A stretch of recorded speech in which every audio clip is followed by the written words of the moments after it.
अस्सलाम वालेकुम। अच्छा, आज हमने जो डिस्कशन करनी है वो लिंक अकाउंट्स की करनी है। इनके रिलेटेड अकाउंट्स जो होते हैं उनकी हमने डिस्कशन करनी है कि लिंक अकाउंट्स को किस तरह से ओपन किया जा सकता है, क्या क्या टाइप्स होती है लिंक अकाउंट्स की, और लिंक अकाउंट्स को ओपन करने के लिए हमें क्या क्या इन्फॉर्मेशन जो है उसको देखना पड़ता है। ये सारी चीजें हम जो है वो डिस्कस करेंगे। अच्छा, लिंक अकाउंट दो तरह के हो सकते हैं। एक लिंक अकाउंट इस तरह का होता है जो अपनी ही किसी और मार्केट प्लेस के साथ जो है वो लिंक हुआ होता है, और कुछ अकाउंट इस तरह के होते हैं जो किसी सेकंड पर्सन की इंफॉर्मेशन वाले अकाउंट के साथ जो है वो लिंक हुए हुए होते हैं।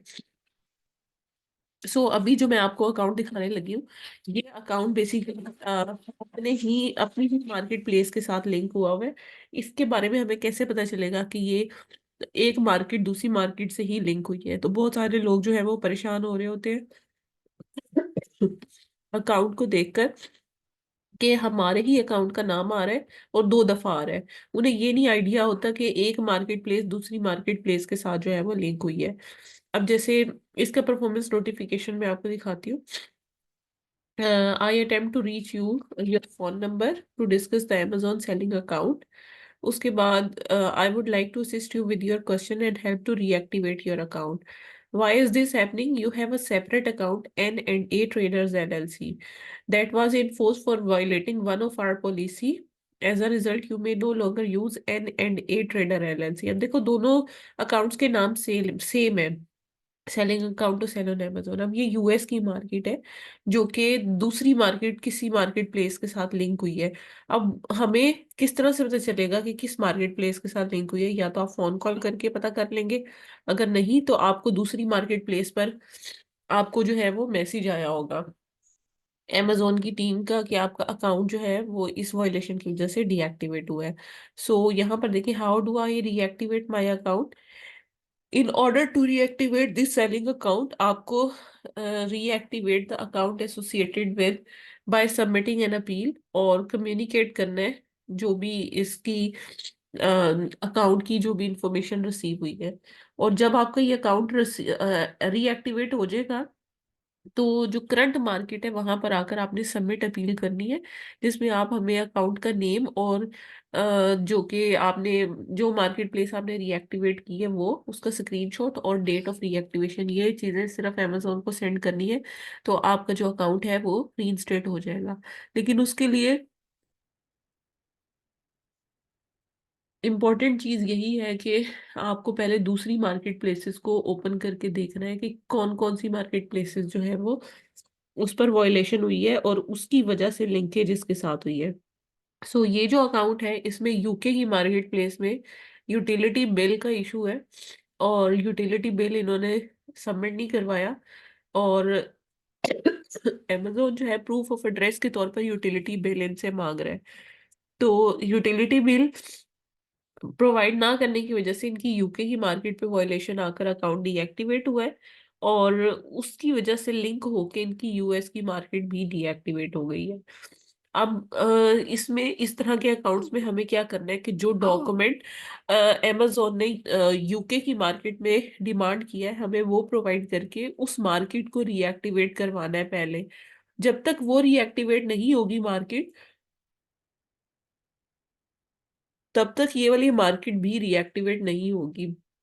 और जब वहां पर यूटिलिटी बिल प्रोवाइड करके हम अकाउंट को रीएक्टिवेट करवा लेंगे तो फिर हमें यहाँ पर उस अकाउंट या उस मार्केट प्लेस का जो रीएक्टिवेशन का नोटिफिकेशन है उसका हमें स्क्रीनशॉट लेना है, और उसके साथ डेट ऑफ रीएक्टिवेशन भी हमें लिखनी है और यहाँ पर आकर सबमिट करवा देनी है। यहाँ पर जस्ट इस मार्केट में हमें जो चीज सबमिट करवानी है वो यही दो चीजें करवानी है कि हमारी वो वाली मार्केट रीएक्टिवेट हो गई है। और यहाँ पर देखिए, रीएक्टिवेट योर अकाउंट पर आप क्लिक करेंगे, दो चीजें अटैच करनी है। सबसे पहले तो I recognise the other account आ जाएगा, क्योंकि हम दूसरी मार्केट को जानते हैं। ठीक है, अकाउंट रीएक्टिवेट हो गया, यस। अब वो कह रहे हैं कि प्रूफ ऑफ रीइंस्टेटमेंट दे। अब प्रूफ ऑफ रीइंस्टेटमेंट में क्या है? Reinstatement email from Amazon for the other account, screenshot of other account, health dashboard displaying the seller account ID. और अगर आप ये डॉक्यूमेंट प्रोवाइड नहीं कर सकते तो एक सेपरेट डॉक्यूमेंट जो है वो यहाँ पर अटैच कर दें। तो ज्यादातर हम लोग जो है वही स्क्रीनशॉट जो है वो अटैच कर देते हैं जो रीइंस्टेटमेंट का होता है, जिसमें टॉप पर हमें अकाउंट का नेम भी आ रहा होगा, उसका स्क्रीनशॉट ले लेते हैं। और जो ईमेल रिसीव हुई होती है उसका स्क्रीनशॉट लेकर अटैच कर लेते हैं। और जो तीसरी चीज इसमें अटैच करते हैं हम, वो एक वर्ड की फाइल होती है जिसमें हम अकाउंट पर क्या वॉयलेशन थी, और हमने उसको रीइंस्टेट करवाया है और किस डेट को करवाया है। ठीक है, वो चीजें हमने उसके अंदर जस्ट मेंशन करके यहाँ पर सिलेक्ट फाइल में उस फाइल को भी अटैच कर देना है और सबमिट कर देना है। तो with in 1 to 2 business days जो है ये वाला अकाउंट यानी कि ये वाली मार्केट प्लेस भी रीएक्टिवेट हो जाएगी। तो ये तो है मार्केट प्लेसेस का लिंकेज, कि एक मार्केट में कोई वायलेशन आई है जिसकी वजह से दूसरे अकाउंट में या दूसरी मार्केट भी डीएक्टिवेट हो गई है। अच्छा, कुछ अकाउंट्स ऐसे होते हैं, कुछ वायलेशन इस तरह की होती है जिसमें समझे कि सारे अकाउंट, जितने भी अकाउंट होते हैं सब अकाउंट्स पर ऑटोमेटिक वायलेशन आकर सब डीएक्टिवेट हो जाते हैं, जैसे सेक्शन 3 के का केस हो गया इस तरह का। लेकिन जो माइनर वायलेशंस होती हैं, उन माइनर वायलेशंस में क्या होता है कि एक मार्केट प्लेस ही डीएक्टिवेट होती है, जैसे बिल का हो गया या कोई डॉक्यूमेंटेशन अमेजोन को एडिशनल चाहिए, या फिर मतलब छोटी वॉयलेशन। अगर काउंटर फेट लें तो फिर ऑटोमेटिक सारी मार्केट प्लेसेस बंद हो जाती है। सेक्शन 3 ड्रॉप शिपिंग को लें तो ऑटोमेटिक सारी बंद हो जाती है, सब पर एक ही वॉयलेशन आती है। लेकिन अगर कोई माइनर वॉयलेशन किसी एक मार्केट प्लेस पर सिर्फ आई है तो उसमें सिर्फ एक मार्केट डीएक्टिवेट होती है और दूसरी मार्केट्स उसके साथ लिंक होके डीएक्टिवेट होती है। ऑटोमेटिक सारी पर वॉयलेशन नहीं आती, सब मार्केट प्लेसेस पर वॉयलेशन नहीं आती। तो ये चीज एक इम्पॉर्टेंट थी जो मैंने आपको बता दी। अब मैं आपको नेक्स्ट बताती हूँ कि कुछ अकाउंट्स इस तरह के भी होते हैं जिसमें मतलब सारी की सारी जो अकाउंट है या जो कोई भी मार्केट प्लेस है, वो जरूरी नहीं है कि दूसरी मार्केट प्लेस के साथ ही लिंक हुई हो, वो दूसरे अकाउंट के साथ भी उसकी मार्केट प्लेस के साथ भी लिंक हो सकती है। फॉर एग्जाम्पल अगर मैं आपको बताऊं तो अगर हस्बैंड वाइफ का अकाउंट है और कुछ इन्फॉर्मेशन जो है वो दोनों की मैच कर रही है, फॉर एग्जांपल क्रेडिट कार्ड की कोई इन्फॉर्मेशन मैच कर गई, या एड्रेस मैच कर गया, या मतलब जो सेंसिटिव इंफॉर्मेशन है फोन नंबर मैच कर गया, इस तरह की जो भी इंफॉर्मेशन मैच करेगी उसकी वजह से भी अकाउंट में लिंकेजेस आ जाते हैं। और लिंक जरूरी नहीं होता कि सेंसिटिव इंफॉर्मेशन की वजह से आए, नॉन सेंसिटिव इंफॉर्मेशन की वजह से भी अकाउंट लिंक हो सकते हैं। जैसे अब अगर मैं एग्जांपल दूं आपको इसकी, तो सेम लैपटॉप और सेम इंटरनेट यूज करके दो अकाउंट क्रिएट किए गए, उसकी वजह से भी दोनों अकाउंट्स में लिंकेज आ जाती है। और amazon जो है वो दो या दो से ज्यादा जब इंफॉर्मेशन दो अकाउंट्स की मैच करती है उस टाइम पर amazon जो है उसको लिंक अकाउंट कंसीडर करता है, यानी कि एक ही पर्सन की इंफॉर्मेशन या मतलब आप समझ लो कि एक ही पर्सन का अकाउंट उसको कंसीडर कर रहा होता है, हालांकि मल्टीपल उसके अंदर इंफॉर्मेशन होती है। और जैसे मैंने अभी आपको एग्जांपल दी कि हस्बैंड वाइफ हो गए या दो भाइयों के अकाउंट हो गए, यानी कि एक ही घर में से दो लोगों के इंफॉर्मेशन भी मैच कर देती है। और समटाइम ऐसे अकाउंट्स भी होते हैं जो कि फ्रेंड्स के अकाउंट्स होते हैं, वो भी आपस में लिंक हो जाते हैं। इवन ये भी मैंने देखा है कि एक ऑफिस में काम करने वाले जो है उनका भी उनके भी अकाउंट्स लिंक हो जाते हैं क्योंकि मेन अकाउंट एक ही जगह पर साइन अप हुए हुए होते हैं। तो इसमें लिंकेज जो है वो आप पॉइंट्स नोट कर लें कि लिंकेज किस किस इंफॉर्मेशन के लिंक होने की वजह से हो सकती है। फर्स्टली जो फर्स्ट है उसमें आप जो है नोट कर लें, अगर ईमेल एड्रेसेस जिस पर चाइल्ड एक्सेस क्रिएट की गई है अगर वो मैच कर रही है तो अकाउंट लिंक हो सकता है। ठीक है, यानी कि अगर दो अकाउंट्स है दोनों को एक ही ईमेल पर एक्सेस दी गई है तो तब भी वो लिंक होने का चांस हो सकता है, लेकिन ये स्ट्रॉन्ग लिंकेज नहीं है, ये वीक लिंकेज है। उसके बाद आप फोन नंबर को आप ले सकते हो कि एक ही फोन नंबर दो अकाउंट्स में ओटीपी के लिए इस्तेमाल किया गया है, तो वो अकाउंट भी लिंक हो सकते हैं। उसके बाद नेक्स्ट जो है क्रेडिट कार्ड की इंफॉर्मेशन, चाहे वो चार्ज मेथड के लिए इस्तेमाल हो रही है या फिर डिपॉजिट मेथड का बैंक अकाउंट है, अगर दोनों में से कोई एक चीज भी मैच करती है तो ये सेंसिटिव इंफॉर्मेशन आपकी मैच कर रही है, जिसकी वजह से अकाउंट लिंक हो सकता है। अच्छा, कुछ लोग ऐसे करते हैं कि एक अकाउंट उनका डीएक्टिवेट हुआ और वो अपना अपनी आइडेंटिटी थोड़ी बहुत चेंज करके, जैसे पहले अगर पासपोर्ट पे बनाया तो फिर आईडी कार्ड पर वो अकाउंट को साइन अप कर लेते हैं। तो कुछ दिन वो चलता है, फिर दोबारा वो जब इंफॉर्मेशन ट्रैक होती है तो दोनों अकाउंट जो है वो लिंक हो जाते हैं एक ही पर्सन की इंफॉर्मेशन पे भी। तो सेंसिटिव इंफॉर्मेशन में डेट ऑफ बर्थ, पर्सन की डिटेल, बाकी सारी इंफॉर्मेशन आ जाती है। अगर वो भी मैच हो रही हो तो अकाउंट जो है वो लिंक कंसीडर होगा, स्ट्रॉन्ग लिंकेज होगा। स्ट्रॉन्ग लिंकेज में क्रेडिट कार्ड यानी कि चार्ज मेथड, डिपॉजिट मेथड भी स्ट्रॉन्ग लिंकेज कंसीडर होता है। इसके अलावा एड्रेस, रेजिडेंशियल एड्रेस, अगर दो अकाउंट्स में सेम है तो वो अकाउंट भी लिंक कंसीडर होता है। ठीक है। और ये भी स्ट्रॉन्ग लिंकेज कंसीडर होता है क्योंकि रेजिडेंशियल एड्रेस अगर सेम आ रहा है तो। उसके बाद जो इंफॉर्मेशन मैच हो सकती है वो लैपटॉप और इंटरनेट, ये दोनों चीजें, इनके वाईफाई आपने जो भी इस्तेमाल किया है अगर उसी पर किसी और ने भी अकाउंट साइन अप किया और आप भी कर लें तो उनकी अगर आईपी ट्रेस हो जाए तो वो लिंक अकाउंट ही कंसीडर होता है।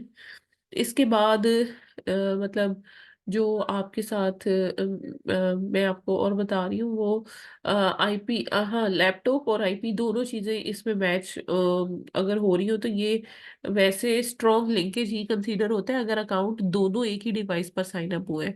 अगर अच्छा, समटाइम ऐसे होता है एक लैपटॉप पर साइन अप किया होता है और दूसरा अकाउंट वैसे हम लॉग इन कर लेते हैं उस लैपटॉप पर, तो तब भी लिंकेज हो जाता है। तो इस तरह के केसेस में ये वीक लिंकेज होगा लेकिन लिंकेज हो जाता है। बहुत सारे केसेस में मैंने देखा है किस तरह की वायलेशन आती है। अब ये तो मैंने आपको लिंकेज बता दिया कि लिंकेज हो किस किस वजह से सकता है। आप जो है आपको देखने की जरूरत होती है। इवन आप वेयर हाउसेस के एड्रेस अगर सेम इस्तेमाल कर रहे हैं ना दोनों अकाउंट्स में, और दोनों अकाउंट्स में अगर प्रोडक्ट भी आप सेम लिस्ट कर रहे हैं, तब भी लिंकेज के चांसेस हो सकते हैं अकाउंट में।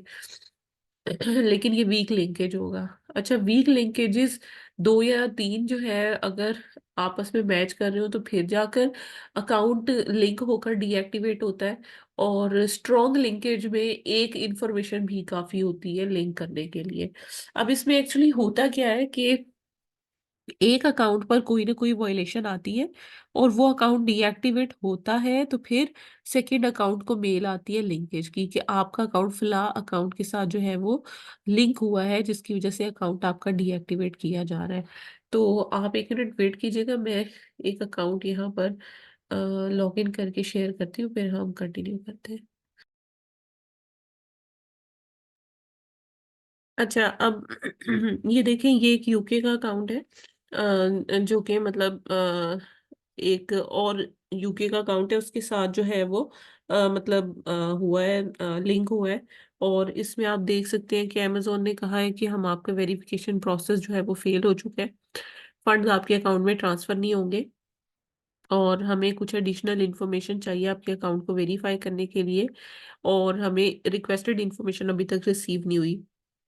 Amazon ने कहा है कि we are unable to continue with your account verification क्योंकि आपके बिजनेस रिकॉर्ड ये शो करते हैं कि आपकी कंपनी करंटली इनएक्टिव है, और आपको जो है वो क्लैरिफाई करना है कि क्या रीजन है जिसकी वजह से आपका जो बिजनेस है वो स्ट्राइक ऑफ कंडीशन में है। अब क्योंकि इनकी कंपनी का इशू आया था और वो स्ट्राइक ऑफ में चली गई थी, जिसकी वजह से अमेजोन ने इनके यूके के अकाउंट को जो है वो बंद कर दिया था।